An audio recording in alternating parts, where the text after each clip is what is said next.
नमस्कार सभी साथियों को स्वागत करता हूं सभी का इस यूट्यूब चैनल पर जिसका नाम है स्टडी विद पीएन लोधा। साथियों, रीट एग्ज़ाम 2022 जो कि आपके बहुत ही कम समय बचा है, इसके लिए हिंदी की स्पेशल क्लास लेकर आया हूं। देखिएगा, यहां पर आज हम हिंदी के 38 प्रश्नों को हल करने वाले हैं। साथियों, 38 प्रश्न हैं और बहुत ही क्वालिटी वाले कठिन प्रश्न भी आप इनको कह सकते हो। टारगेट है 30 प्रश्नों को सही करने का, तो पूरे 38 प्रश्नों को करके जाना। तो देखते हैं पहला प्रश्न आपसे क्या पूछ रहा है, और लास्ट में कमेंट बॉक्स में कमेंट करके भी जाना कि आपने 38 में से कितने प्रश्नों को सही किया है। तो साथियों, प्रश्न नंबर 1 है, टके की चटाई और 9 टका विदाई लोकोक्ति का अर्थ है खर्च अधिक और लाभ कम, धैर्य न रखना, दो असमान व्यक्तियों की तुलना और बिना सोचे समझे अनुसरण करना। तो बताइए, प्रश्न संख्या 1 में कौन सा विकल्प आपका सही रहेगा। ये जो यहाँ पर लोकोक्ति पूछी गई है, इसका सही अर्थ क्या है साथियों। देखिए, लोकोक्ति क्या है, टके की चटाई और 9 टका विदाई, इस प्रकार से ये लोकोक्ति है। तो इस लोकोक्ति का जो सही अर्थ होता है साथियों, वो क्या होता है, जहाँ पर खर्च अधिक किया जाता है और लाभ कम किया जाता है, उसके लिए ही इस लोकोक्ति का प्रयोग करते हैं, टके की चटाई और 9 टका विदाई। विकल्प नंबर आपका 1 सही है साथियों। प्रश्न संख्या 1 में बहुत ही महत्वपूर्ण है ये लोकोक्ति भी, याद रखिएगा इसको। तो चलिए दूसरा क्वेश्चन देखते हैं। आपके प्रश्न संख्या 2 है, इनमें से कौन सा शब्द वर्तनी की दृष्टि से अशुद्ध है। ठीक है, वर्तनी की दृष्टि से यहाँ पर आपको अशुद्ध शब्द देखना है। अब विकल्प को देखिएगा, गृहिणी, रचित्री, द्रष्टव्य और सरोजनी। तो बताओ, वर्तनी की दृष्टि से इनमें से कौन सा विकल्प आपको गलत अशुद्ध लग रहा है साथियों। तो दूसरे क्वेश्चन का आंसर दीजिएगा, कौन सा विकल्प सही है। अच्छी तरह से विकल्प को देख लीजिएगा। सही आंसर देखें तो देखो, दृष्टव्य शब्द बिल्कुल शुद्ध लिखा हुआ है, गृहिणी शब्द बिल्कुल शुद्ध है, रचित्री शब्द बिल्कुल शुद्ध है, लेकिन सरोजनी सरोजनी नहीं होता है, सरोजिनी, जे के ई की मात्रा लगती है साथियों। इसलिए यहाँ पर ये जो चौथा विकल्प है, ये क्या हुआ, वर्तनी की दृष्टि से एक अशुद्ध शब्द हो गया। तो विकल्प नंबर 4 आपके प्रश्न संख्या 2 में सही है। नेक्स्ट प्रश्न संख्या 3 पे आते हैं। तो चलिए तीसरे क्वेश्चन को देखेंगे। आपके प्रश्न नंबर 3, असंगत सामसिक युग्म है, मतलब जो आपको सामसिक युग्म असंगत या गलत लग रहा है उसका चयन करना है। नवयुवक क्रमधारय समास, रुद्रप्रिया बहुव्रीहि समास, भक्षाभक्ष द्वंद्व समास, यथाविधि तत्पुरुष समास। तो देखो, असंगत सामसिक युग्म आपको देखना है प्रश्न नंबर 3 में। नवयुवक, तो साथियों नव मतलब 9 से नहीं लिया जाता, नवयुवक मतलब नया।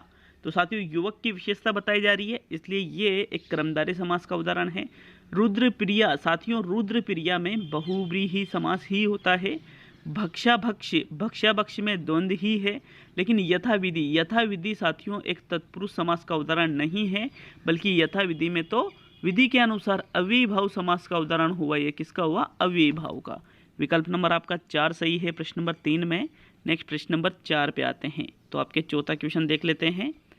जो बोलने में अधिक चतुर हो के लिए एकल शब्द होगा, बातूनी, अतिशयोक्ति, वाक्पटु और वाकजाल। तो भाई, बोलने में अधिक चतुर हो मतलब जो उसकी बोलने की शैली है साथियों, बोलने की, तो फिर वो अगर अच्छी रहेगी, बोलने में वो अधिक चतुर है, तो इसके लिए हम किस शब्द का प्रयोग करते हैं। देखो, बातूनी का मतलब तो क्या होता है, जो बातें अधिक करता है। बोलने में अधिक चतुर हो वो अलग चीज़ होती है। अतिशयोक्ति का मतलब होता है बात को बड़ा चढ़ाकर कहना, तो ये भी गलत है साथियों। जो वाक्पटु शब्द है, ये बिल्कुल इसका सही आंसर है, क्योंकि जो बोलने में अधिक चतुर हो उसके लिए वाक्पटु शब्द का प्रयोग किया जाता है। तो फोर्थ क्वेश्चन में आपके थर्ड विकल्प सही है। नेक्स्ट प्रश्न नंबर 5, संख्या 63 का मानक रूप होगा 63, 63 और 63 और 63। तो देखो, यहाँ पर ई की मात्रा है, यहाँ भी ई की मात्रा है, या यहाँ पर देखो ई की मात्रा नहीं है, लेकिन इनमें क्या है, यहाँ तो ठ है और यहाँ ट है, यहाँ भी ठ है और ट है। तो बताओ भाई, कौन सा यहाँ पर विकल्प 63 का मानक रूप होगा मित्रों। तो देखो, संख्या 63 का जो मानक रूप होता है 63 नहीं होता है, रे नहीं होता है, र होता है, ई की मात्रा नहीं लगती है। तो देखो, ई की क्या, सॉरी, ए की मात्रा। तो यहाँ पर जो 63 का मानक रूप होगा वो होगा 63। विकल्प नंबर आपका 3 सही है प्रश्न नंबर 5 में। नेक्स्ट प्रश्न नंबर 6 पे आते हैं। ट नहीं होता है, ठ होता है, 63 बोलते हैं, शुद्ध है ना। नेक्स्ट प्रश्न नंबर 6 को देखते हैं। आपके 6वां क्वेश्चन है, ममेरा शब्द में है कर्तृवाचक तद्धित प्रत्यय, संबंधवाचक तद्धित प्रत्यय, ऊनतावाचक तद्धित प्रत्यय और विशेषणवाचक तद्धित प्रत्यय। तो भाई चारों ही विकल्प तद्धित प्रत्यय के हैं, लेकिन तद्धित प्रत्यय का भेद यहाँ पर पूछा जा रहा है। तो ममेरा शब्द मामा प्लस एरा से मिलकर बना है। किससे? मामा प्लस एरा से मिलकर ममेरा शब्द का निर्माण हुआ है साथियों। अब ममेरा मतलब यहाँ संबंध बताया जा रहा है, इसलिए ये संबंधवाचक तद्धित प्रत्यय का उदाहरण है। विकल्प नंबर आपका 2 सही है प्रश्न संख्या 6 में। नेक्स्ट प्रश्न नंबर 7 पे आते हैं। तो चलिए 7वें क्वेश्चन को देखेंगे। किस विकल्प के शब्द का संधि विच्छेद असंगत है? संधि विच्छेद क्या देखना है? असंगत देखना है। स्नेह प्लस आविष्ट स्नेहाविष्ट, मुक्त प्लस अवली मुक्तावली, अभि प्लस इप्सा अभिप्सा, पितृ प्लस आज्ञा पित्राज्ञा। तो बताओ प्रश्न नंबर 7 में आप थोड़ी देर रुक भी सकते हो कि भाई कौन सा विकल्प यहाँ पर संधि विच्छेद, कौन से विकल्प का संधि विच्छेद आपको असंगत लग रहा है प्रश्न नंबर 7 में। सही विकल्प देखिएगा साथियों। तो चलिए देख लेते हैं कि कौन सा विकल्प सही है। पितृ प्लस आज्ञा पित्राज्ञा ही बनता है। ई के बाद में री के बाद में असमान स्वर आ रहा है। तो देखिए इसमें फिर क्यों कौन सी संधि होगी? यन संधि होगी, जो कि बिल्कुल सही है, पित्राज्ञा ही बनेगा। दूसरा है अभी प्लस इप्सा, इप्सा ऐसे ही लिखते हैं और अभी बिल्कुल शुद्ध लिखा हुआ है। अभी में इप्सा ई प्लस ई से बड़ी ई बन जाती है, तो ये अभिप्सा भी बिल्कुल शब्द है। दूसरा जो विकल्प है मुक्त प्लस अवली, तो साथियों मुक्त प्लस अवली नहीं होती है, मुक्ता प्लस अवली होता है। क्या होता है? मुक्ता प्लस अवली बराबर शब्द बनता है मुक्तावली, क्योंकि मुक्ता का मतलब किससे लिया जाता है? मोतियों से लिया जाता है। ठीक है, मुक्ता मतलब मोती, ठीक है, हीरे मोती वाली चीज़। तो ये भी बिल्कुल, फिर यहाँ पर मुक्ता होना चाहिए, मुक्त नहीं होना चाहिए, ये बिल्कुल सही नहीं है, ये बिल्कुल गलत है साथियों। विकल्प नंबर आपका जो 2 है, ये इसका जो संधि विच्छेद है ये क्या है? असंगत है। सेकंड विकल्प आपके 7वें प्रश्न में सही है। स्नेह प्लस आविष्ट स्नेहाविष्ट ही बनता है, ये यहाँ पर सही संधि है, इसलिए ये आपका आंसर नहीं रहेगा। ओनली सेकंड विकल्प ही 7वें क्वेश्चन में सही है। तो चलिए नेक्स्ट प्रश्न नंबर 8 को देखेंगे। 8वां क्वेश्चन आपके प्रश्न नंबर 8 है, विलोम की दृष्टि से कौन सा विकल्प असंगत है? प्रसाद का विषाद, उद्विग्न का अनुद्विग्न, देवी का आसुरी और तेजस्वी का यशस्वी। तो भाई बताओ प्रश्न नंबर 8 में विलोम की दृष्टि से आपको कौन सा विकल्प यहाँ पर असंगत लग रहा है? तो चलिए देख लेते हैं आपके प्रश्न संख्या 8 का सही आंसर। देखो पहला विकल्प क्या है? प्रसाद का विषाद बिल्कुल शुद्ध है। उद्विग्न का अनुद्विग्न बिल्कुल सही है। देवी आसुरी विलोम है, लेकिन तेजस्वी और यशस्वी तो दोनों समान है साथियों, विलोम तोड़ी एक दूसरे के। तेजस्वी का तो निस्तेज होना चाहिए। तो आपके चौथा जो विकल्प है प्रश्न नंबर 8 में, ये सही आंसर है। नेक्स्ट प्रश्न नंबर 9, संज्ञा शब्द का चयन कीजिए। सुंदर, मधुर, ऊपर, लघुता। तो बताओ भाई कौन सा शब्द यहाँ पर संज्ञा है? तो देखो राइट आंसर कौन सा रहेगा? सुंदर। सुंदर एक विशेषण शब्द है। मधुर, मधुर एक विशेषण शब्द है। ऊपर, ऊपर यहाँ पर एक अव्यय शब्द है। लेकिन लघु प्लस ता, लघुता, ये भाववाचक संज्ञा का उदाहरण है। तो 9वें क्वेश्चन में कौन सा विकल्प सही हो गया? फिर चौथा विकल्प आपके सही हो गया, तो ये आंसर रहेगा। नेक्स्ट प्रश्न नंबर 10 पे आते हैं। 10वां प्रश्न है, भारत में स्थिति दूसरी है का भूतकालिक रूप होगा। भारत में ऐसी स्थिति थी, भारत में स्थिति दूसरी थी, भारत की स्थिति दूसरी थी, भारत में स्थिति ऐसी थी। तो भाई भारत में स्थिति दूसरी थी तो ऐसी थी, तो ये तो गलत हो गया। फिर भारत में इस ऐसी स्थिति थी, ऐसी स्थिति थी, तो दूसरी का तो कहीं भी जिक्र ही नहीं हुआ, तो ये भी गलत हो गया। अब या तो दूसरा सही है या तीसरा सही है। तो मित्रों भारत में स्थिति दूसरी है का भूतकालिक रूप अगर हम बनाएं तो वो बनेगा भारत में स्थिति दूसरी थी। भारत की नहीं रहेगा, भारत में ही रहेगा, भारत में स्थिति दूसरी थी। थर्ड विकल्प गलत है। ओनली सेकंड विकल्प ही आपके 11वें प्रश्न का आंसर है मित्रों। नेक्स्ट प्रश्न नंबर 12 पे आते हैं। कौन सा समास नहीं है? विचारधारा, आत्म परितोष, एकनिष्ठता और कमाना। तो भाई देखो कौन सा समास नहीं है, विचारधारा विचारों की धारा हो जाएगी, समास है। एकनिष्ठता में समास है, आत्म परितोष में समास है, लेकिन कमाना, कमाना क्या है, एक क्रिया का उदाहरण है, ये कोई समास का उदाहरण नहीं है। विकल्प नंबर आपका 4 सही है साथियों 12वें क्वेश्चन में। नेक्स्ट प्रश्न नंबर 13 पे आते हैं। तो 13वां क्वेश्चन, किस शब्द में ता प्रत्यय नहीं है, पात्रता, मानवता, पिता और सफलता। तो भाई ता प्रत्यय जिस विकल्प में नहीं है उस विकल्प का चुनाव कीजिएगा। देख लीजिए अच्छी तरह से प्रश्न को और अपने सही विकल्प का चुनाव कीजिएगा। तो पात्र प्लस ता पात्रता बन जाता है, सही है ये तो। मानव प्लस ता मानवता बन जाता है, सही है। सफल प्लस ता सफलता बन जाता है, सही है। लेकिन पी प्लस ता पिता ये गलत है, इसमें ता प्रत्यय नहीं है, इसलिए आपके 13वें क्वेश्चन में थर्ड विकल्प सही रहेगा साथियों। नेक्स्ट प्रश्न नंबर 14 पे आते हैं। तो चलिए 14वां क्वेश्चन, जीवन का विलोम शब्द है मृत्यु, मरण, मौत और इंतकाल। तो भाई जीवन का इंतकाल तो होगा नहीं। अब जीवन, तो मित्रों प्रश्न नंबर 14 में देखो कई जगह जीवन का मृत्यु भी मिलता है और मरण भी मिलता है, इसलिए यहाँ पर विकल्प 1 भी सही है और विकल्प 2 भी सही है प्रश्न नंबर 14 में। नेक्स्ट प्रश्न नंबर 15 पे आते हैं। तो 15वां क्वेश्चन, सामान्य वर्तमान काल का उदाहरण है। कौन सा विकल्प आपको यहाँ पर सामान्य वर्तमान काल का उदाहरण दिख रहा है, सीता बाजार जाती होगी, वर्षा हो रही थी, वह कलकत्ता जाता है, रमेश ने समाचार पत्र पढ़ा। तो कौन सा विकल्प आपके सामान्य वर्तमान काल का उदाहरण यहाँ पर आपको लग रहा है प्रश्न नंबर 15 में। देखो पहला विकल्प है सीता बाजार जाती होगी, जाती होगी मतलब कन्फर्म नहीं है, संदेह है, तो ये सामान्य का नहीं है। वर्षा हो रही थी मतलब पहले की बात है, लेकिन क्रिया अपूर्ण है, इसलिए अपूर्ण भूतकाल का ये उदाहरण है, ये भी आपका आंसर नहीं है। रमेश ने समाचार पत्र पढ़ लिया समाचार पत्र, तो ये भी सामान्य वर्तमान काल का उदाहरण नहीं है, बल्कि वह कलकत्ता जाता है मतलब वर्तमान की बात है साथियों, इसलिए यहाँ पर जो तीसरा विकल्प है वह कलकत्ता जाता है एक सामान्य वर्तमान काल का उदाहरण है।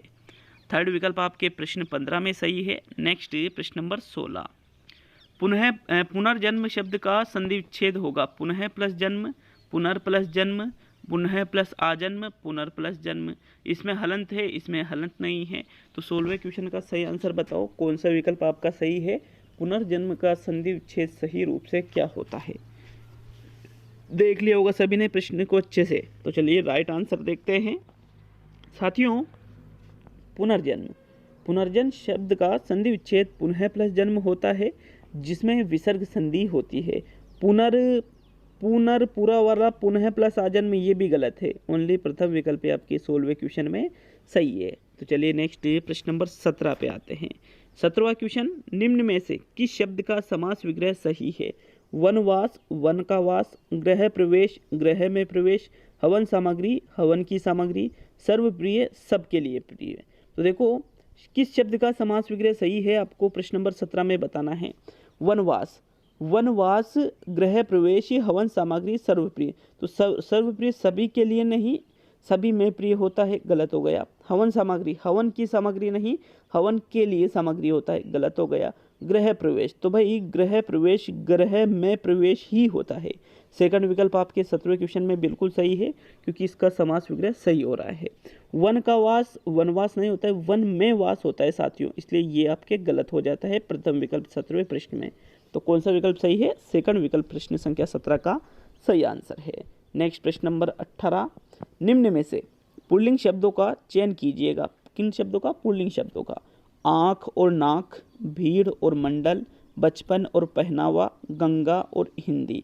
तो गंगा क्या है, स्त्रीलिंग है, हिंदी स्त्रीलिंग है, गलत हो गया। मंडल अच्छा होता है, पुल्लिंग है। भीड़ अच्छी होती है, भीड़ स्त्रीलिंग है। नाक स्त्रीलिंग है, आँख स्त्रीलिंग है। बचपन पुल्लिंग है। पहनावा अच्छा होता है, पहनावा पुल्लिंग है। मतलब विकल्प नंबर जो आपके 3 है 18वें क्वेश्चन में, इसमें दोनों ही शब्द क्या है मित्रों, पुल्लिंग है। तो थर्ड विकल्प 18वें प्रश्न में सही है। नेक्स्ट प्रश्न नंबर 19 पे आते हैं। 19वां क्वेश्चन देखेंगे। अशुद्ध बहुवचन है, दवाइयाँ, चिड़ियाँ, बालिकाएं और रातें। तो देखो दवाइयाँ शब्द किससे बना है, दवाई से बना है। जब दवाई शब्द में या प्रत्यय लगाते हैं तो ये जो बड़ी ई है इसमें साथियों छोटी ई में बदल जाता है। दवाई प्लस इया में, दवाई प्लस इया नहीं, दवाई प्लस इया होता है साथियों। तो इया प्रत्यय में इया छोटा होता है, इसलिए यहाँ पर दवाइयाँ छोटी ई में बदल जाता है। तो ये बिल्कुल शुद्ध है। चिड़िया, चिड़िया में यहाँ पर देखो चंद्रबिंदु जब चिड़िया में लगा देते हैं तो वो बहुवचन, चंद्रबिंदु नहीं लगता है तो वो एक वचन में रहता है। रातें, रात का रातें हो जाता है जिसमें ऊपर ये चंद्रबिंदु लगा होता है। लेकिन बालिकाएं, बालिका में यहाँ पर चंद्रबिंदु होना चाहिए था साथियों, इसलिए तीसरा विकल्प जो है ये एक अशुद्ध बहुवचन का उदाहरण है। तो थर्ड विकल्प ये आपके 19वें क्वेश्चन में सही है। नेक्स्ट प्रश्न नंबर 20 को देखेंगे। जिसके पास कुछ न हो कहलाता है, एकल शब्द बताना है। अभावग्रस्त, अकिंचन, दीनहीन और महादीन। तो भाई जिसके पास कुछ भी नहीं हो उसको दीनहीन, अभावग्रस्त या महादीन नहीं कहते, बल्कि उसके लिए हम एकल शब्द के अंतर्गत अकिंचन शब्द आता है, इसका प्रयोग करते हैं। तो जिसके पास कुछ भी नहीं हो उसको हम क्या कहते हैं? अकिंचन कहते हैं। 20वें प्रश्न में दूसरा विकल्प सही है। नेक्स्ट प्रश्न नंबर 21 पे आएंगे साथियों। 21वां क्वेश्चन है, छत्र छाया में अशुद्धि का कारण है संधि, समास, उपसर्ग और प्रत्यय। तो छत्र प्लस छाया छत्रित छाया बन जाता है, बीच में च आना चाहिए इनके बीच में। तो फिर इनके में जो अशुद्धि का कारण है वो कौन सा माना जाता है? संधि को अशुद्धि का कारण माना जाता है। विकल्प नंबर आपका 1 सही है 21वें क्वेश्चन में।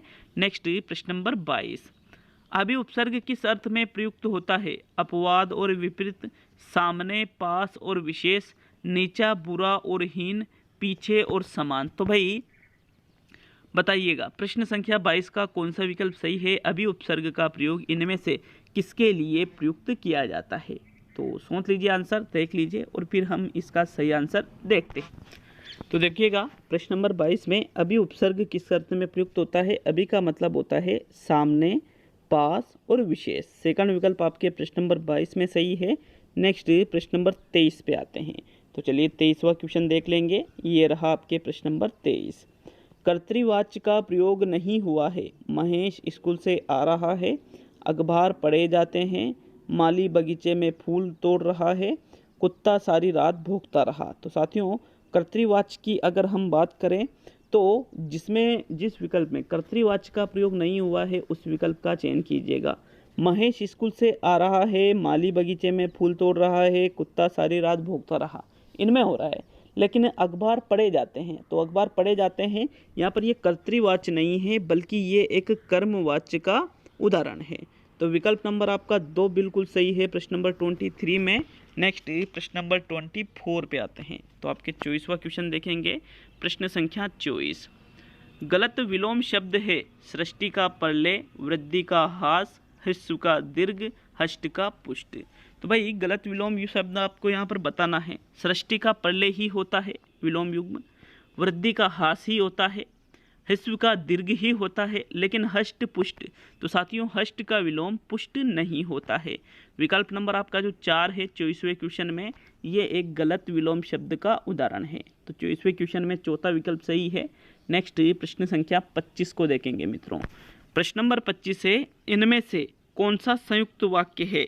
राम और श्याम मिलकर पढ़ते हैं, इस बार अच्छी बरसात हुई, मैं आगे बढ़ गया और वह पीछे रह गया, कर्मचारियों का आंदोलन 3 दिन से चल रहा है। तो देखो संयुक्त वाक्य कौन सा है देखिएगा।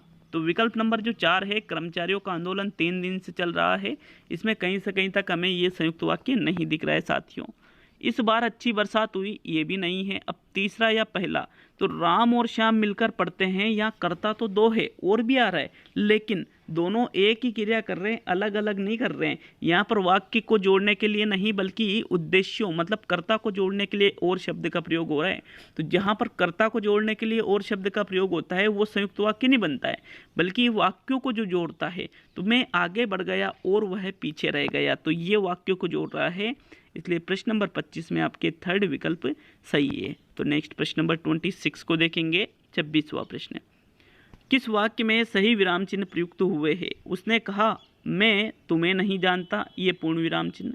हवा चली, अल्प विराम चिन्ह। पानी बरसा और ओले गिरे, पूर्ण विराम चिन्ह। ये यहाँ पर अल्प विराम भी है। हाय, अल्प विराम चिन्ह। अब मैं क्या करूँ, यहाँ पर कोई चिन्ह ही नहीं है। मोहन इधर आओ, तो इधर आओ में कोई प्रश्न नहीं पूछा जा रहा है। हाय यहाँ पर विस्मय सूचक चिन्ह होना चाहिए, ये भी गलत हो गया।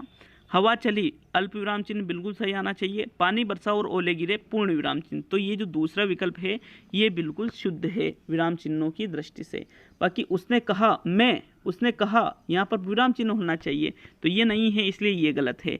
26 में सेकंड विकल्प आपके सही है साथियों। नेक्स्ट प्रश्न नंबर 27 पे आते हैं। द्रुत पाठ शिक्षण का क्या उद्देश्य है? वाचन में स्पष्टता लाने के लिए द्रुत पाठ शिक्षण किया जाता है। द्रुत वाचन, वाचन में गति और वाचन में प्रभावशीलता। तो भाई द्रुत पाठ शिक्षण, द्रुत मतलब तीव्र गति से, तो भाई वाचन में गति लाने के लिए या वाचन में तीव्रता लाने के लिए द्रुत पाठ शिक्षण कराया जाता है। सेकंड विकल्प आपके 27 में सही है। नेक्स्ट प्रश्न नंबर 28 पे आते हैं साथियों। तो 28वां क्वेश्चन क्या है आपसे, ये देखिएगा 28वें क्वेश्चन को। अक्षर बोध विधि, ध्वनि साम्य विधि, भाषा शिक्षा पत्र विधि आदि किस शिक्षण के अंतर्गत आते हैं? वाचन शिक्षण, कविता शिक्षण, लेखन शिक्षण, रचना शिक्षण।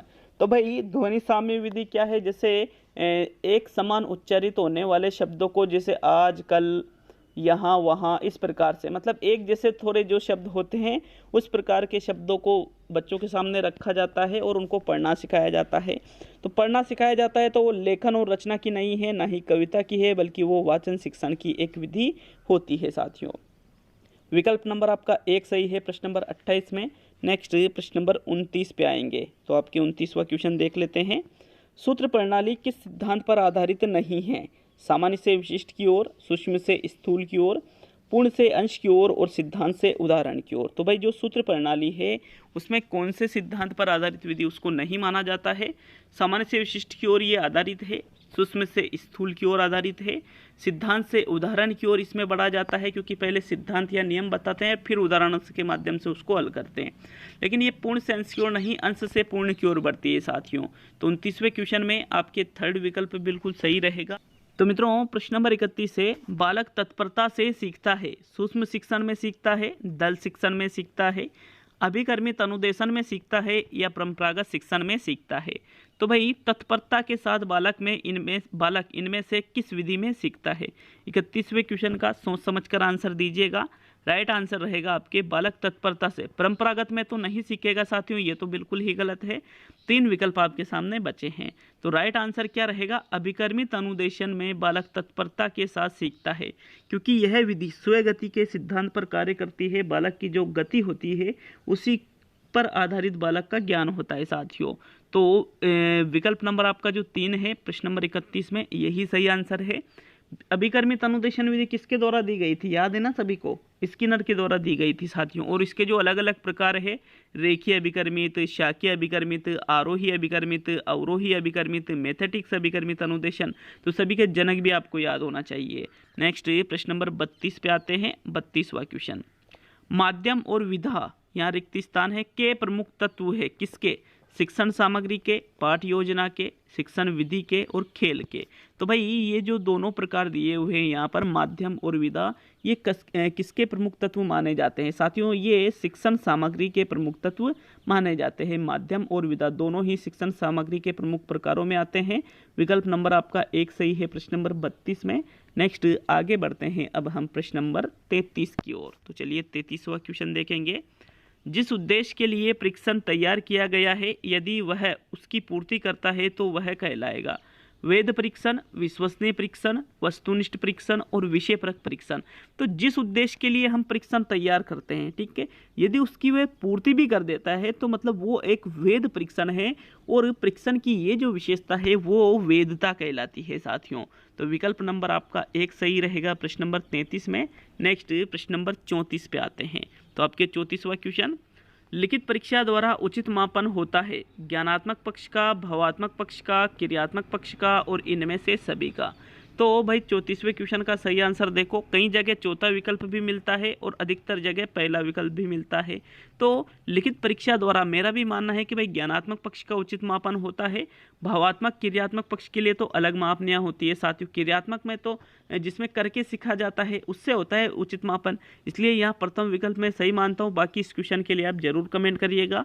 34वें प्रश्न में आपको चौथा विकल्प सही लगता है तो उसके लिए जरूर कमेंट करिएगा साथियों, ठीक है। नेक्स्ट प्रश्न 35 के सॉरी टाइपिंग मिस्टेक 36वां आ गया। भाषा सीखने एवं भाषा अर्जित करने में अंतर का मुख्य आधार है भाषा का उपलब्ध परिवेश, भाषा की जटिल संरचनाएं, भाषा की पाठ्य पुस्तकें और भाषा का लिखित आकलन। तो बालक भाषा सीखता है और भाषा अर्जित करता है।